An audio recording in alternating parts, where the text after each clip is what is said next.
Omzum yükle doldu ama bende vazgeçmek yoktu. Bitmedi, bitmedi, bitirmedim.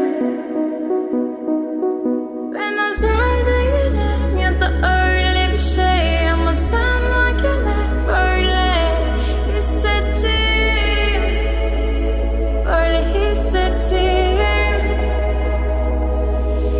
Yanan her şey görünmüyor olmalı, bunu sen de hatırlarsın da artık